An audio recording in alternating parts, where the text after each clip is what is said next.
Aleluia, aleluia, aleluia, aleluia.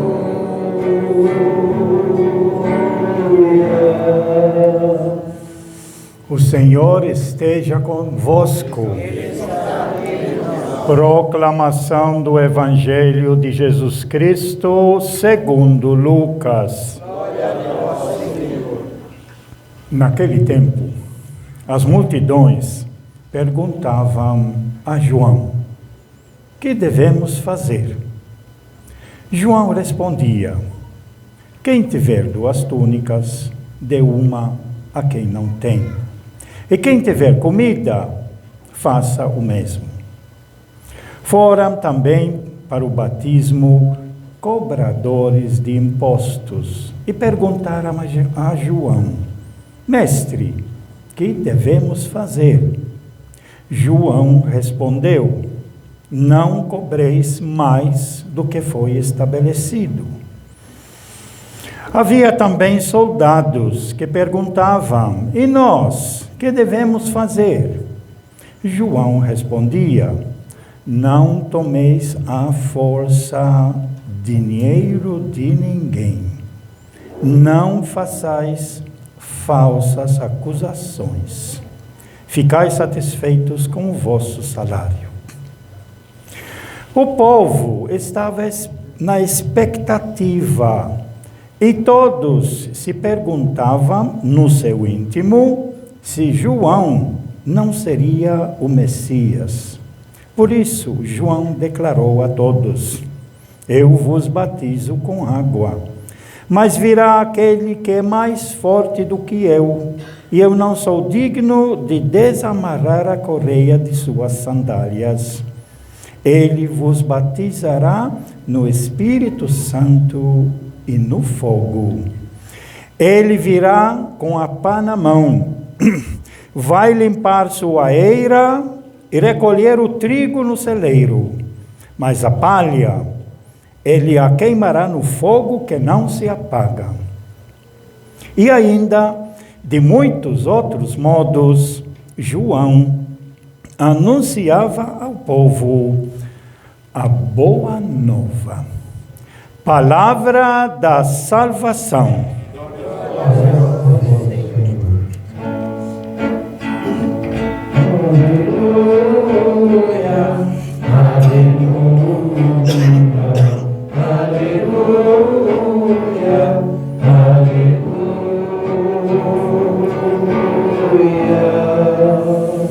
Que estas palavras sirvam para o perdão de todos os nossos pecados. Amém. Podemos ficar sentados, meus prezados irmãos, aqui na comunidade Nossa Senhora das Dores e servo de Deus, Padre Cícero Romão Batista. Nós estamos já no 3º domingo do Advento, em preparação para o nascimento, aquele que vai chegar. As 3 velas que nós temos aqui na nossa presença, eles mostram que a luz vem aumentando. Primeiro domingo do Advento, uma vela, depois outra vela, no 2º domingo. Hoje, no 3º domingo, já temos 3 velas, mais luz. Até a 4ª vela, domingo que vem, e depois a grande luz, que é Jesus. A grande luz, como diz Roberto Carlos na sua música, a grande luz que é Jesus, que é a luz do mundo.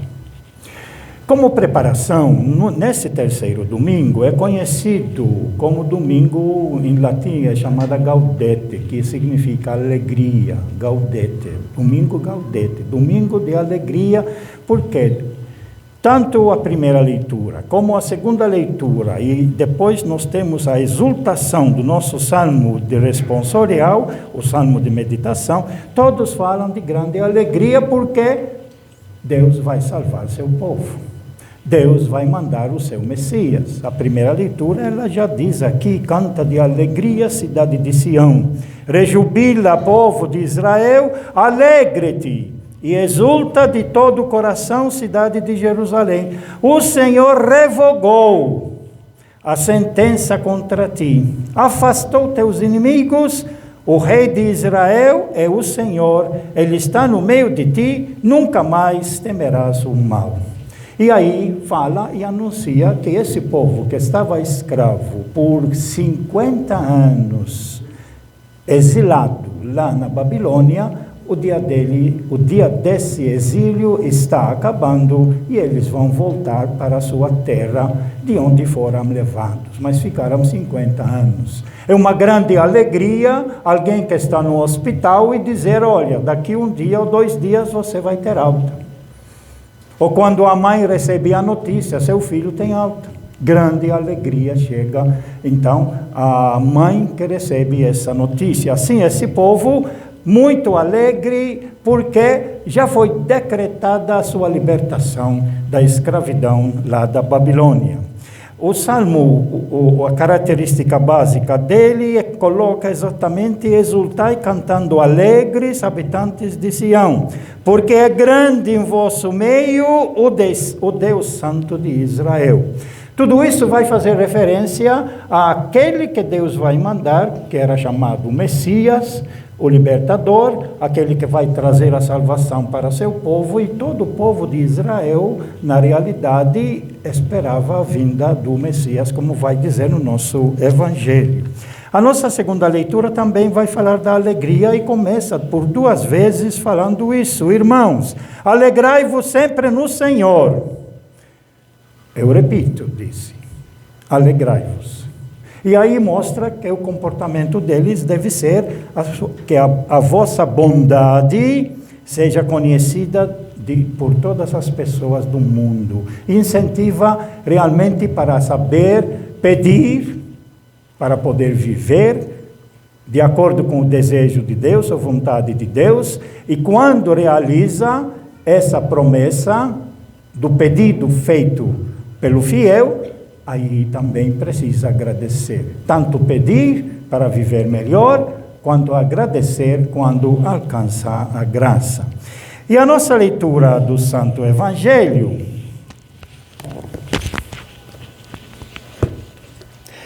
ela é tirada do Evangelho de São Lucas, do capítulo 3, que nós precisamos, então, mostrar um pouquinho o que tem antes no capítulo 3 na nossa leitura, porque a nossa leitura no versículo 10, ela começa assim: as multidões perguntaram a João, o que é que devemos fazer? Mas por que eles estão perguntando a João Batista, que está batizando lá no deserto, no Rio Jordão? Porque João Batista, e é bom que a gente saiba disso, é filho de sacerdote Zacarias. Deveria estar servindo no templo como sacerdote. E na sua juventude, no início, com certeza, ia com seu pai Zacarias para aprender como servir, como matar os animais, como oferecer o sacrifício de animais no altar, como usar o incenso. Ele aprendeu tudo isso, só que com certeza ele viu muita sacanagem lá dentro do templo de sacerdotes, fazendo coisas que ele ficou, na realidade, assustado. E é por isso que ele vai largar o serviço no templo e vai agora pregar no Rio Jordão. E arrumou muita gente ia atrás dele, porque ele trazia alguma coisa nova que no templo não tinha. Trazendo do Antigo Testamento as promessas dos profetas do Antigo Testamento e preparando o caminho, como disse exatamente o capítulo 3, na primeira parte que era para ser lida domingo passado, no segundo domingo do Advento, mas por causa de ser dia 8, acabamos deixando fora essa leitura para fazer a leitura da festa da Imaculada Conceição. Então, no início aqui, o evangelista Lucas, ele localiza um pouquinho a situação real da época.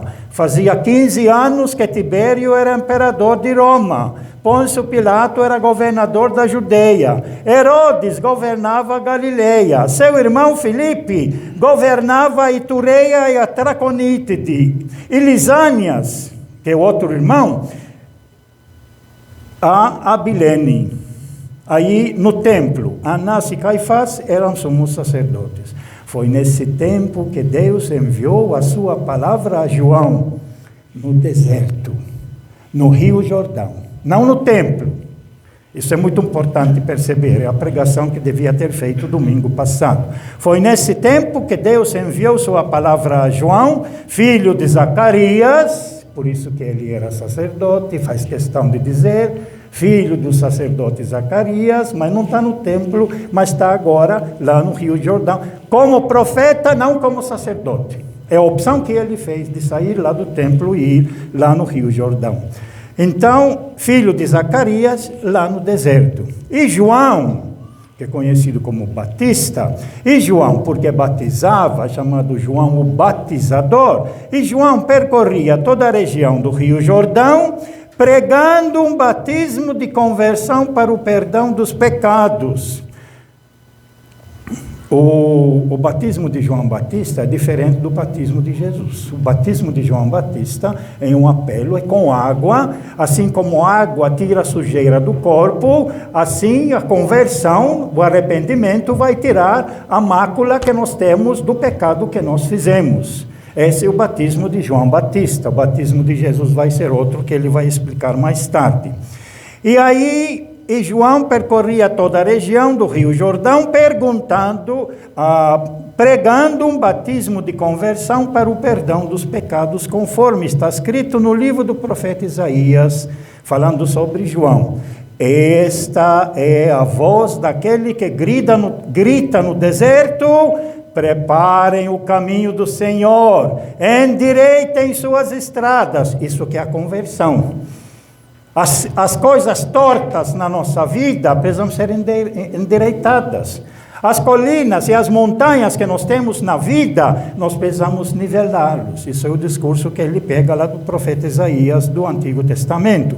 Todo vale será aterrado, toda montanha e colina serão aplanadas.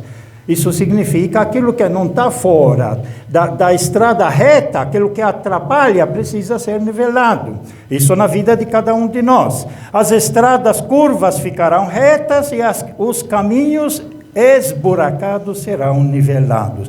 Isso aqui, na realidade, no original, ele serviu para o povo que estava voltando da Babilônia, para chegar mais depressa para a Palestina, para Jerusalém, vindo da escravidão da Babilônia, encontram o caminho mais rápido, por isso tem que endireitar, tem que nivelar para voltar mais rápido. Aí, versículo 7, João Batista dizia às multidões: e todo homem verá a salvação de Deus. E aí começa a nossa leitura. Não, aí tem mais um pouco ainda. João Batista dizia às multidões que iam para ser batizados por ele. Olha aqui o discurso que ele fala, que na realidade no Evangelho de Mateus, ele vai dizer essas palavras para os doutores da lei, para os sacerdotes que vinham do templo. E ele vai dizer, essa aqui ele diz para todo mundo: raça de cobras venenosas, quem lhes ensinou a fugir da ira que vai chegar?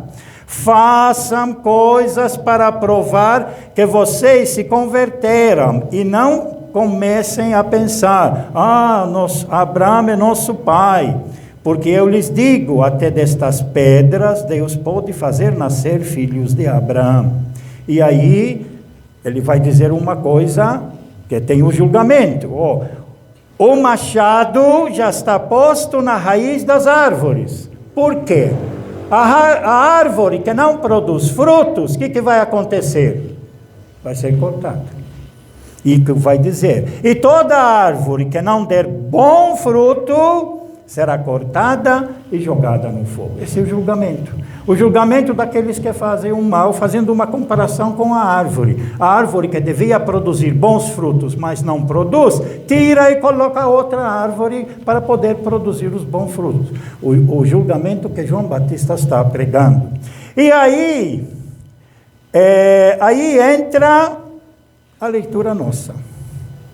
Diante dessa declaração de João Batista, o machado está posto à raiz para cortar as árvores que não produzem frutos, aí o povo se sente questionado. E aí as multidões perguntaram a João, então, aí a nossa leitura, o que é que nós devemos fazer? Diante dessa proposta de João Batista, tipo ameaça àqueles que estão no mau caminho. E nós, o que devemos fazer? E aí ele vai responder, para a multidão, vocês precisam viver com fraternidade. Precisa repartir o que você tem com o outro. Quem tem 2 túnicas, dá uma a quem não tem. E quem tem comida, dá um pouco da comida a quem não tem comida. Repartir. Aquilo que vai ser a essência no Evangelho de Jesus, depois no ensinamento de Jesus.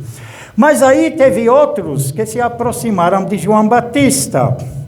Alguns cobradores de impostos, chamados publicanos, o que recolhiam os impostos para o Império Romano. O que eles faziam, esses cobradores de impostos? Eles tinham autoridade de cobrar um imposto das famílias, de cada pessoa. Mas, o que eles faziam? Eles muitas vezes cobravam a mais. E esse a mais é que ficava no seu bolso, que era chamada propina. Lembram bem o Zaqueu. Zaqueu, ele vai declarar Zaqueu também é de Lucas, né? Ele vai declarar diante de Jesus, tudo que eu roubei, eu vou devolver 4 vezes mais. Isso para provar que esses publicanos, os cobradores de impostos, na realidade judiavam do povo, cobrando mais do que deviam. Qual é o conselho de João Batista para eles, para a conversão deles? É assim, alguns cobradores de impostos também foram para ser batizados e perguntaram, mestre, o que devemos fazer? João respondeu, não cobrem nada além da taxa estabelecida. Sejam justos. Vocês foram encarregados, vocês têm já a sua porcentagem daquilo que vocês cobram. Não cobra mais. Como vocês têm autoridade, em nome do Império Romano, e a família que não pagasse impostos, aí viriam os soldados para forçar a pagar, mas vocês aparecem diante do povo com autoridade de cobrar. Não cobram mais. Esse é o conselho de João Batista. Aí aparecem também outro grupo que alguns soldados, também esses fazem parte da autoridade para manter a segurança. Alguns soldados também perguntaram, e nós, o que devemos fazer como soldados? Olha, veja bem o que ele vai dizer para eles. E aí a gente percebe que os soldados de hoje, o policial de hoje, muitos deles, tem muita gente boa, mas também tem gente que abusa, que sai fora. Sempre tivemos. E aqui no Evangelho vai aparecer exatamente o que muitos fazem hoje já faziam. Não só no tempo de Jesus, mas também em outros tempos, em outras épocas, em outros povos, em outros países. João responde, não cobrem nada além da taxa... Não, aqui. Alguns soldados também perguntaram, a nós o que devemos fazer? Resposta de João Batista, não maltratem ninguém. Não maltratem ninguém. Não façam acusações falsas. Não façam acusações falsas, que muitas vezes o policial acaba fazendo para se defender ou para privilegiar um em detrimento do outro. E a terceira coisa que ele pede para os soldados, não fiquem contentes com o salário de vocês. Quer dizer, vocês não extorquem das pessoas dinheiro para poder ficar com ele por aquilo que vocês representam, que seria a segurança, que seria também o poder. E aí vai passar agora a segunda parte da nossa leitura. O povo estava esperando o Messias e todos perguntavam a si mesmos se João, o Batista, não seria o Messias.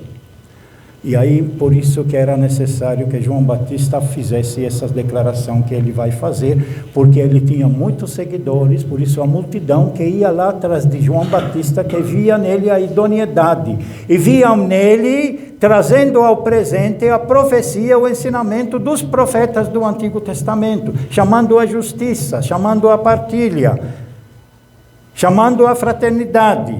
E aí ele vai falar: não sou eu o Messias. Isso era necessário, porque anos e anos depois da morte de Jesus, muitos seguidores de João Batista, que já tinha morrido, assassinado por Herodes, muitos continuaram como seus seguidores, achando que ele, João Batista, era o Messias. Então, o povo estava esperando o Messias, e todos perguntavam a si mesmos se João não seria o Messias. O Messias prometido pelo Antigo Testamento. Por isso João declarou a todos: olha, eu batizo vocês com água, mas vai chegar alguém mais forte do que eu, e eu não sou digno nem sequer de desamarrar a correia de suas sandálias. Ele, o que vem depois de mim, aqui essa frase de não sou digno de desatar as sandálias não significa nada, não tem nada a ver com humildade, mas tem a ver que o direito de ser o nosso Salvador, o nosso Messias, não sou eu, é Ele. E eu não vou tirar a parte dele. Eu fico com a minha missão de precursor, anunciando a vinda do Messias. O Messias é Ele, aquele que vai vir depois de mim, e diz assim: esse que vem depois de mim, a Ele pertence o direito de ser o nosso Messias. Ele é quem batizará vocês com o Espírito Santo e com fogo. Ele terá na mão, olha, de novo o julgamento. Já falou o julgamento da árvore que não produz frutos, cortada para o fogo. Agora é outra maneira de falar o julgamento daquele que vem, referindo-se a Jesus. Apesar que Jesus não foi isso, não. Mas João Batista, na cabeça dele, é isso que pensou de Jesus.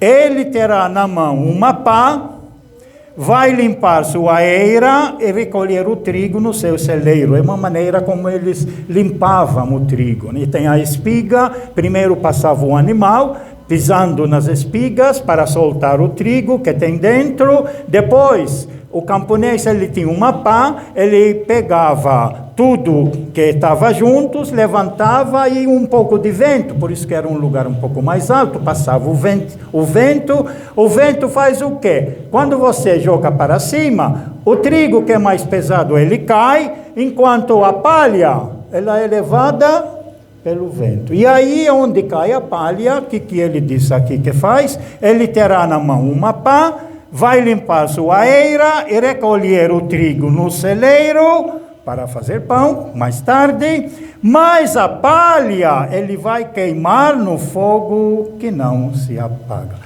Pela segunda vez ele fala de fogo.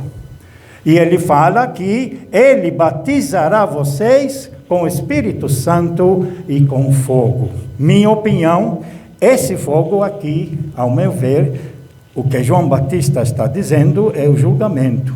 Ele batizará, quer dizer, aquele que vem, batizará vocês com o Espírito Santo, que também Marcos fala só o Espírito Santo, João fala batizado só com o Espírito Santo, mas Mateus e Lucas acrescentam-me com fogo. Isso é a ideia que João Batista tinha, que esse que vai vir, que é o Messias, vai trazer o Espírito de Deus, mas vai trazer o julgamento para a condenação. Isso não fez parte do ensinamento de Jesus. Lucas vai nos mostrar que o ensinamento de Jesus sempre quer salvar o seu povo. Mesmo que a pessoa tenha errado, Deus sempre quer ajudá-la para se recuperar. É a misericórdia de Deus. Isso parece característica muito forte no discurso de Jesus no Evangelho de Lucas. Por isso que mais tarde o próprio João Batista, preso, quando ele ouve falar que para os pecadores Jesus não joga eles no inferno, não condena eles, mas chama eles para a conversão e tem carinho com eles e dedica a sua vida para salvá-los. João Batista entrou em crise. Como é? Ele devia os pecadores jogá-los, condená-los.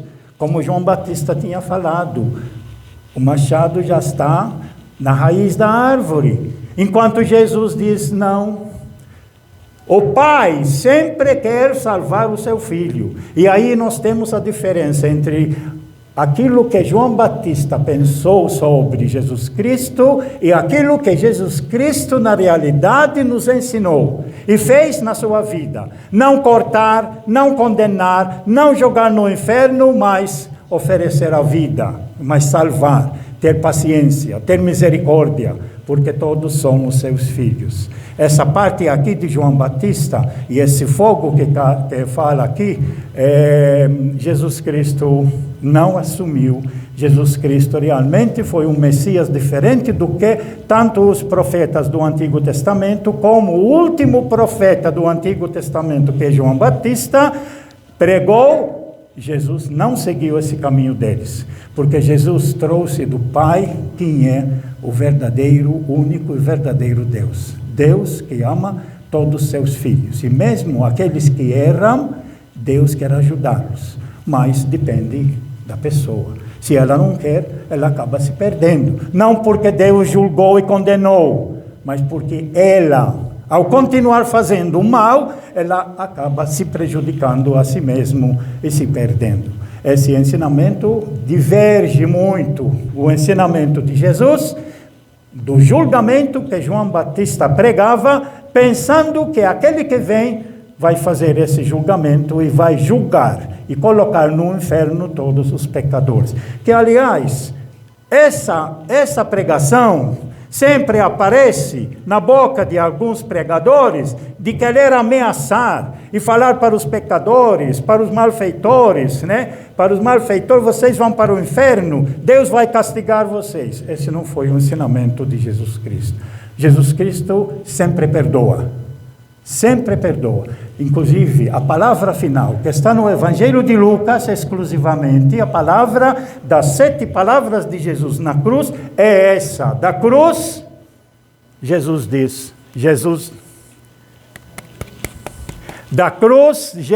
diz, Pai, perdoa-lhes, porque não sabem o que fazem. Pai, perdoa-lhes, porque não sabem o que fazem. Deus quer perdoar a todos. Portanto, Jesus não é o juiz para jogar no inferno a ninguém.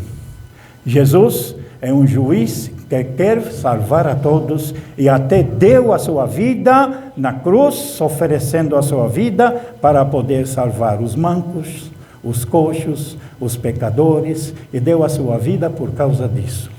O discurso de João Batista não foi confirmado no discurso do próprio Jesus Cristo. Por isso, João Batista manda 2 discípulos, vão lá perguntar se é ele que estamos esperando, ou então devemos esperar outro. E Jesus vai responder para eles, voltam a dizer a João, os cegos vêm, os coxos andam, os leprosos são purificados e a boa nova é anunciada aos pobres, aos pecadores, aos mancos, aos coxos.